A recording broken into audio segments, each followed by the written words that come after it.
Well guys, another day. Just doing a drive-by.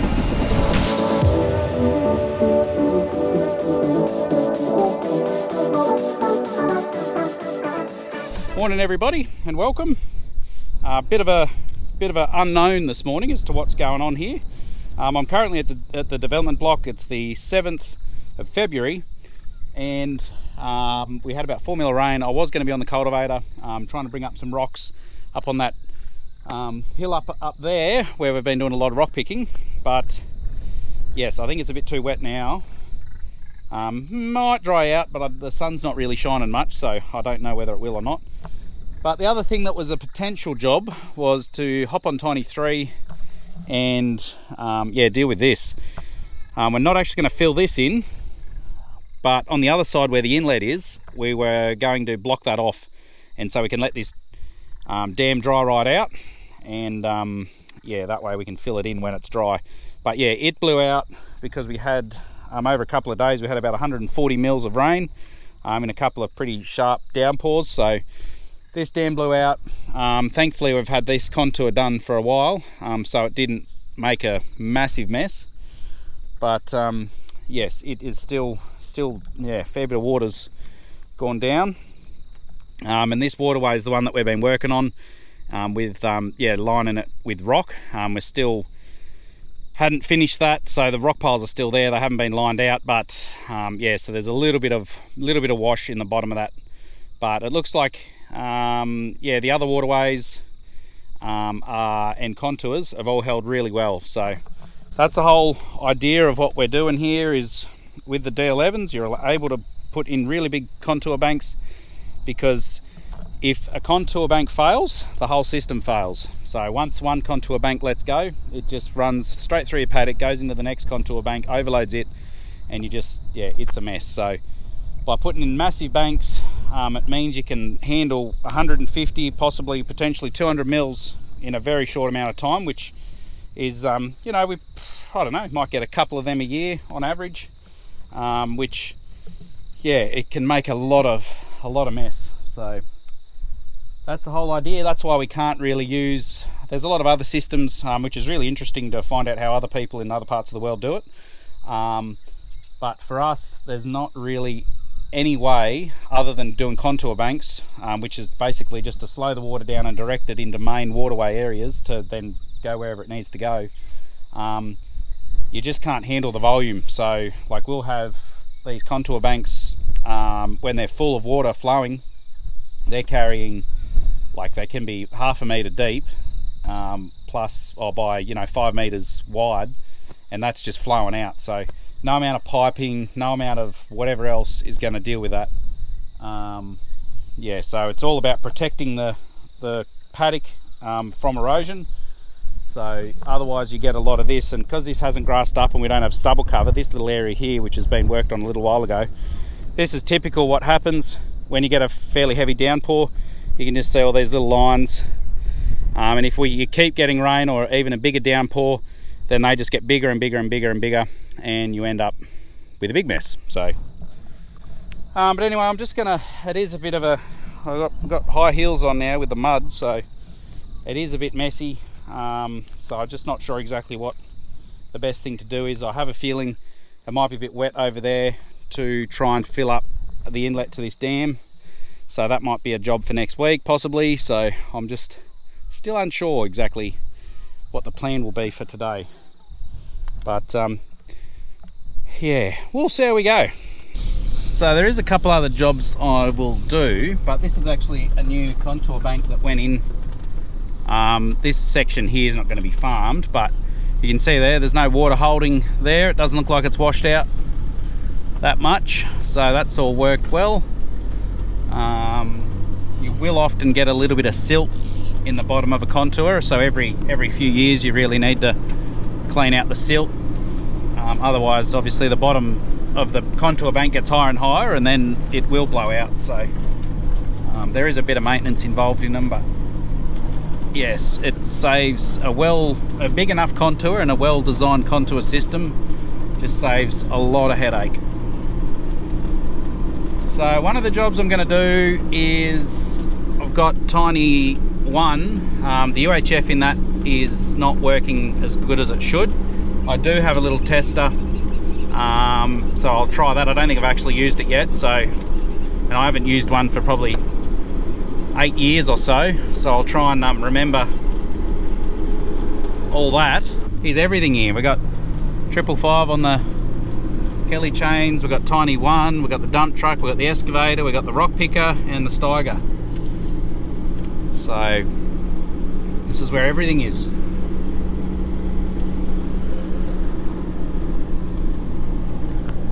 Right, let's see what we find. Oh, well, that's not gonna, it looks like the aerial's missing. Well, that's not gonna work very well, is it? I don't think we've got a spare aerial tip for that.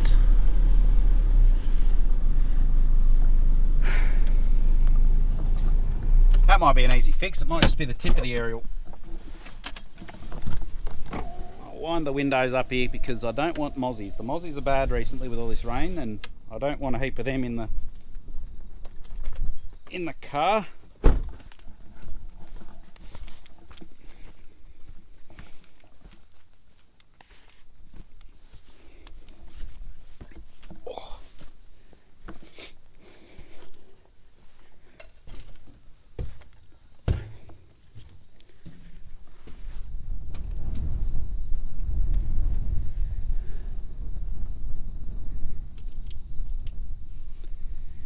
Yes, that's been knocked, but yeah, that tip's broken off. Yes, I'll have to, I guess we could try and put another tip on and just see what it does, but it's a little bit bent there as well, so we might need the whole aerial. I do generally like to get the ones that have the spring that's about that far up, and then you've got this bit.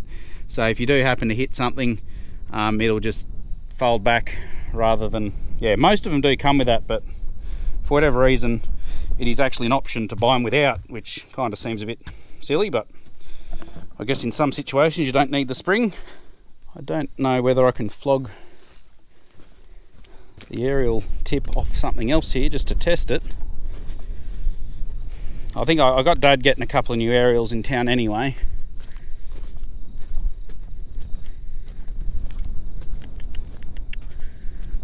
The excavator one's different. The dump truck one should, yeah, that'd probably work. Anyway, I'll do some fiddling around here. You guys don't need to see me struggle. Right, yeah, it's the first time I used this little tester. I bought it a while ago. It's just a cheap one, but I thought it's always handy to have because it can be pretty hard to diagnose UHF problems.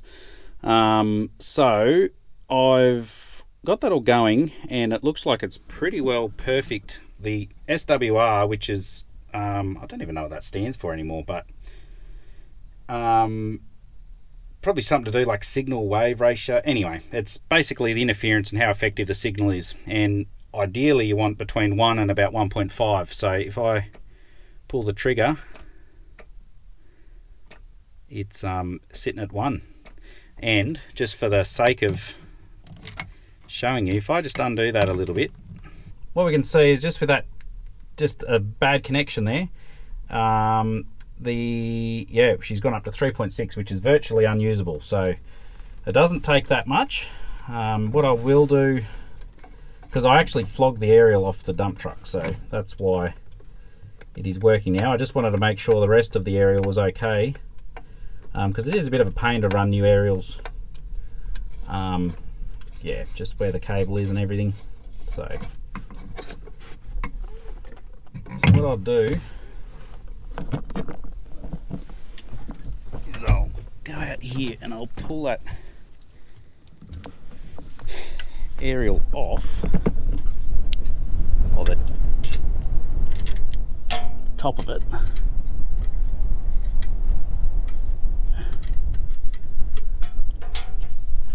Yeah, it might dry out if it's the sun's gonna come out and the wind stays up.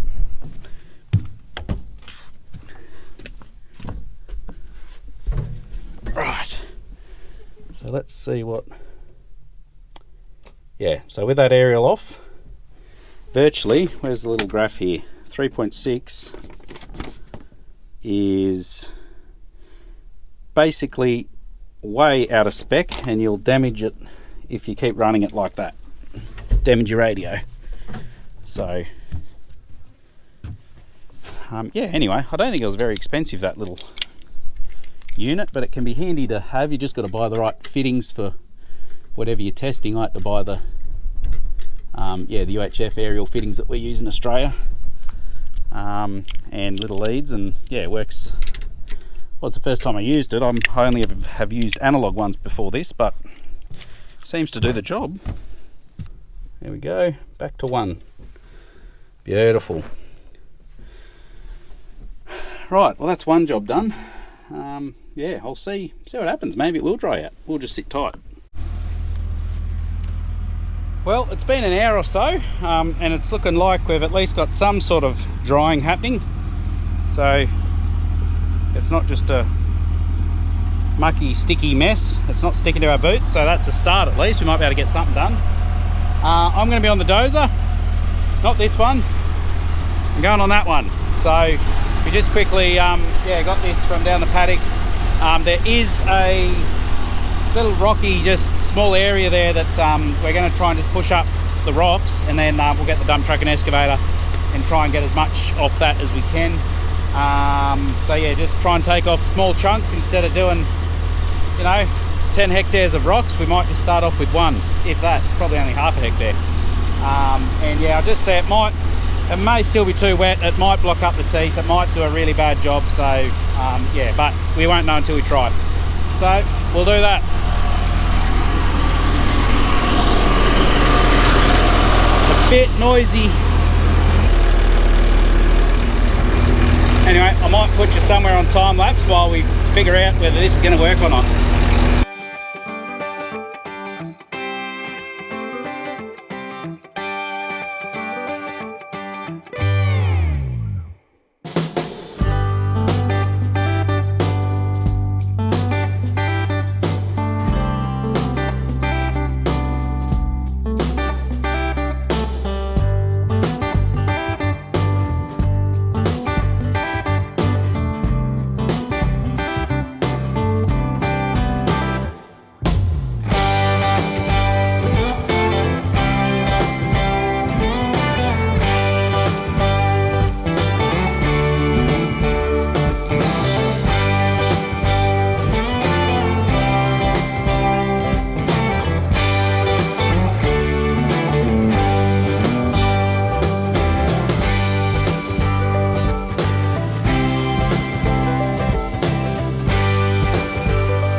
I've got 2 main ones here. It's kind of just, I was just picking out the worst of the spots for the minute. So yeah, I'll probably just actually come and do this bit. I'll add to this bank here, just get some of that pile there. It's fairly nasty, but other than that, you can see there it's tidied up a lot of it. And then we'll get the cultivator again and go over it. And then do it all again, or yeah, run the rock picker through. It's just some of this stuff is too heavy for the rock picker to, like there's too many rocks for the rock picker to handle properly. So doing it this way, getting the bulk off, but yeah, gives us at least a chance of being able to get the rock picker through it when the time comes. So, but yes, so after this, I will jump on the excavator and dump truck, bring it down here, and yeah, that way I'll yeah, start just getting these rock banks. Right, well, I was just busy walking back to the excavator. I got off the tiny tot, hopped on the dump truck, brought that down, and I'm just starting to pick up these piles here now. So yeah, hopefully it yeah, goes all right. There is a bit more dirt in here than I'd like, but there's not a lot you can do just with the conditions. So yeah, the dozer blade also started yeah, just filling up with compacted dirt. So it was getting harder and harder to do it. But anyway, it's yeah, we'll see how we go.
Survive that fall. Righto, well, I will be on the dump truck. I'll figure out where exactly we want to put this. It's got a little bit more dirt than ideal, but anyway, needs to be done, so I'll figure it out.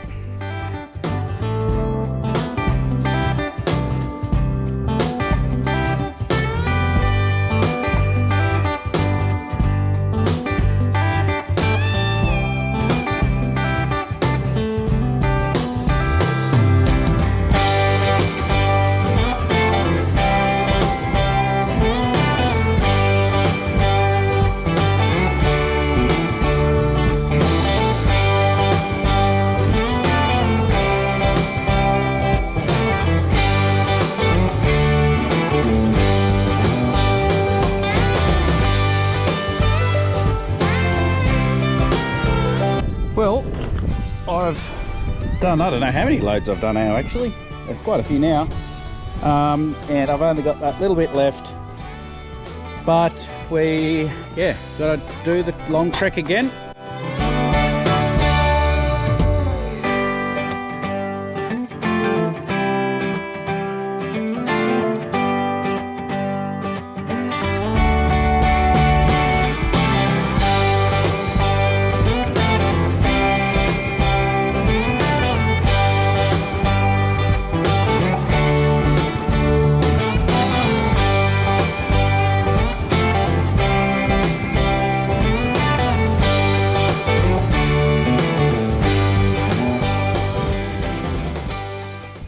Righto, last load for the day, I think. I'll yeah, tomorrow I'm guessing I'll go on with these other two windrows, and yeah, hopefully we can get them polished off. Well guys, another day. Just doing a drive-by, covering me in dust.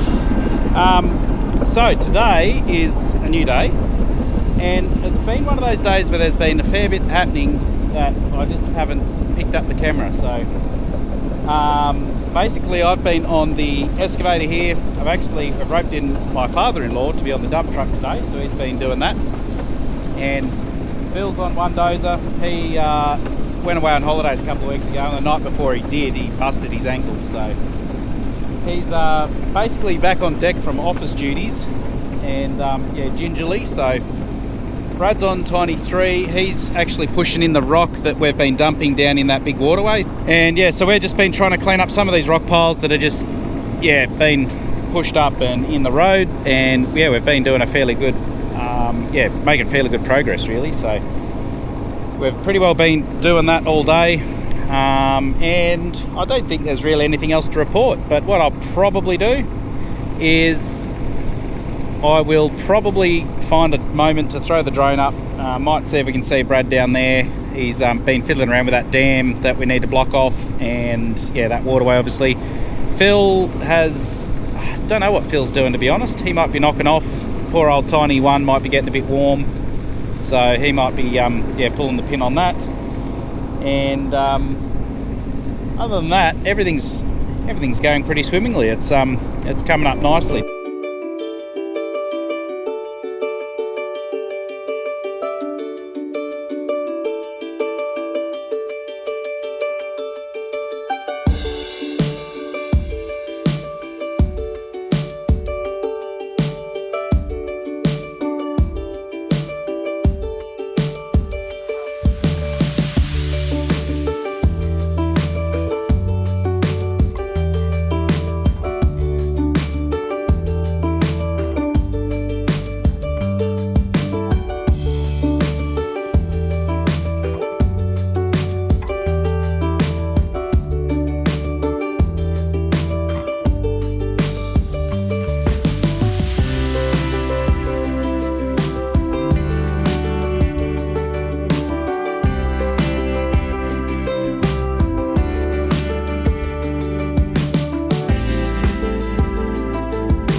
Just made it back with the drone in time before the dump truck got here, but we've done the rock.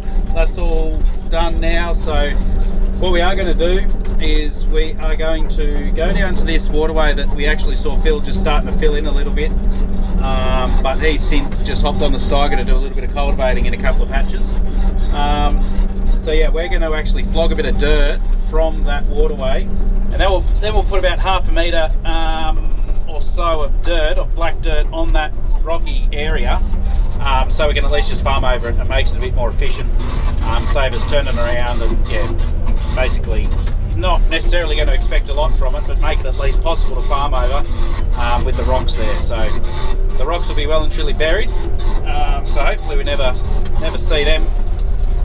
They're quite sort of weird rock. It's like a real flat, shaly sort of a rock under there for some reason. So anyway, that is the plan. We're going to just do that now. It's nearly the end of the day, so there's probably not going to be a lot of, yeah, we're not going to be able to probably do a lot. We might get 3 or 4 loads in maybe if we're lucky, but we'll go from there.